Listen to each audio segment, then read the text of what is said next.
মহোদয়, আজিৰ অসমীয়া কাকত দৈনিক অসমতো এটা সম্পাদকীয় ওলাইছে 11 আঘোণ শুকুৰবাৰ 1947 হক কৃষি বিৰোধী শিক্ষা ব্যৱস্থা। মহোদয়, ইয়াত কোৱা হৈছে যে আমি কৃষি ভিত্তিক যিবিলাক বিহু আহিছিল এই বিহুবিলাকৰ আজি অৰ্থ আছে নে নাই, বিহু কেৱল ভোগ মনোৰঞ্জনৰ উৎস ৰূপে পৰিগণিত হৈছে বুলি আপত্তি কৰিবৰ হঠ সাহস কাৰ আছে?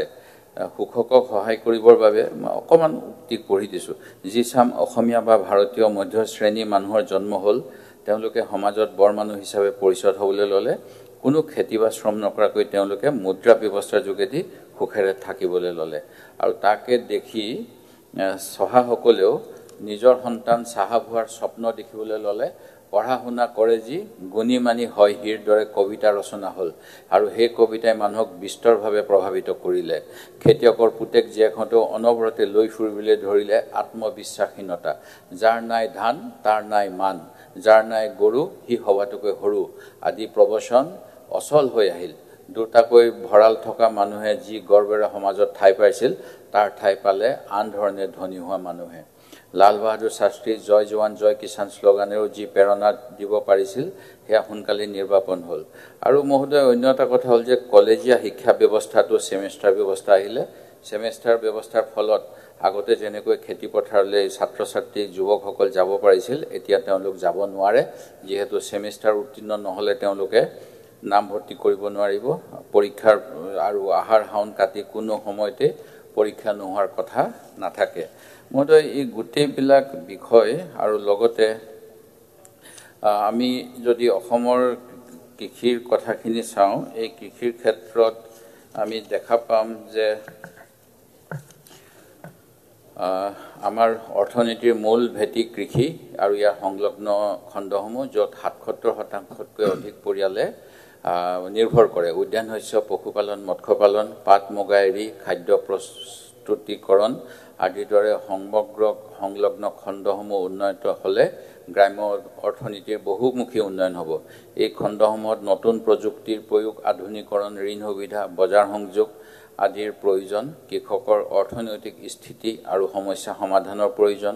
কৃষকৰ উপাৰ্জন বৃদ্ধিৰ বাবে ন্যূনতম ছাপোৰ্ট প্ৰাইচ, যিটো কেইটামান সামগ্ৰীৰ ক্ষেত্ৰত আছে, অন্য ক্ষেত্ৰতো এইবিলাক প্ৰয়োজন হৈ পৰিছে।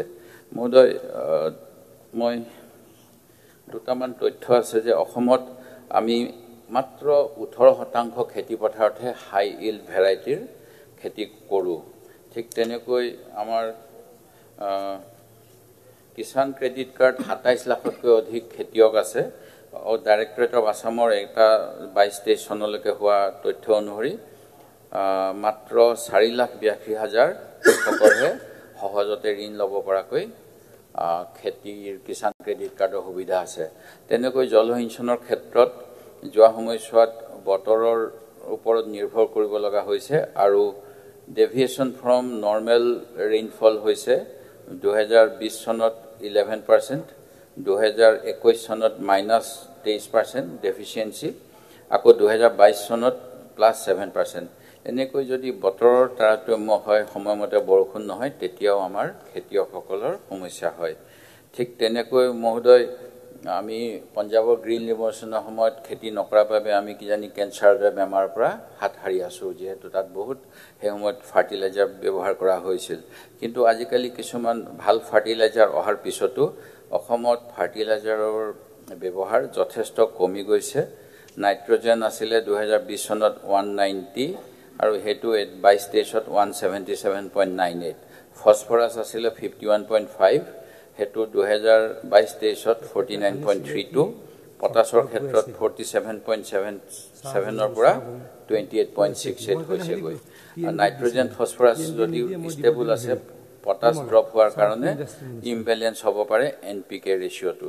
ঠিক তেনেকৈ মহোদয়, আৰু বহুতখিনি তথ্য যিবিলাকৰ ভিতৰত আমি যদি ভাল কৰিব লাগে তেতিয়াহ'লে কিছুমান কি পলিচি চেঞ্জ হ'ব লাগিব। There is no' policy on agri business. As a result, there is a big void in agribusiness incubation in the country. There are only few incubators dedicated solely to agribusiness. Assam frequently face flood which affect approximately 39.58% of the area.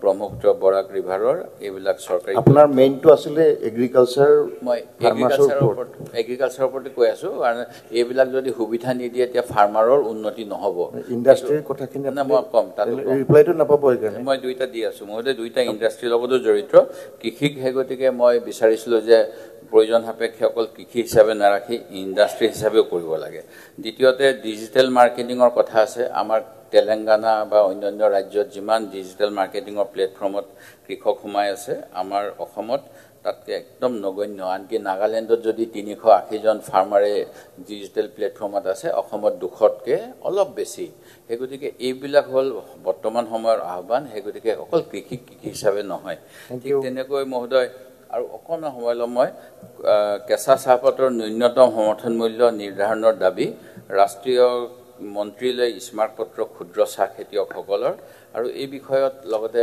গোটেই সামগ্ৰিকভাৱে চাহ উদ্যোগৰ climate চেঞ্জৰ যি প্ৰভাৱ এই বিষয়ত আমি ইতিমধ্যে 5/3/2025 তাৰিখে এই বিধানসভাতে গ্লোবেল ৱাৰ্মিং ক্লাইমেট চেঞ্জৰ ফলত প্ৰভাৱিত জিলাৰ 15খন অসমত ইয়াৰ ফলত হ'ব পৰা বাঁহ মাছ ধান অন্যান্য খেতিৰ চেলেঞ্জ সম্পৰ্কেও আমি আলোচনা কৰিছিলোঁ টুকুলাস্থিত গৱেষণা কেন্দ্ৰটোৰ বিশেষ অৱস্থা একেবাৰে মৃত পায় যাৰ ফলত নতুন তেওঁলোকে একো দিব পৰা নাই আৰু মিনিমাম যিটো ক্ষুদ্ৰ উদ্যোগ চাহ খেতিয়ক শ্ৰমিক সৰু উদ্যোগ তেওঁলোকৰ পৰিয়াল থকা এইবিলাকত ৰাজহৰ অভাৱ নগদ ধনৰ অসুবিধাৰ বাবে খাদ্য চিকিৎসা সন্তানৰ শিক্ষাৰ সমস্যা তেওঁলোকৰ মজুৰি এই গোটেইখিনি বিষয়ত আমি বিশদভাৱে কেইবাবাৰো আলোচনা কৰিছোঁ তেখেতসকলক কেন্দ্ৰীয় মন্ত্ৰালয়ে কৈছে এই গতিকে মহোদয় এইবিলাকৰ ক্ষেত্ৰত চৰকাৰীভাৱে যেনে ধৰণৰ ব্যৱস্থা ল'ব লাগে ল'লে অসমৰ অৰ্থনৈতিক উন্নতি হ'ব এই দুটাই মূল য'ত আমাৰ জনগণো জড়িত হৈ আছে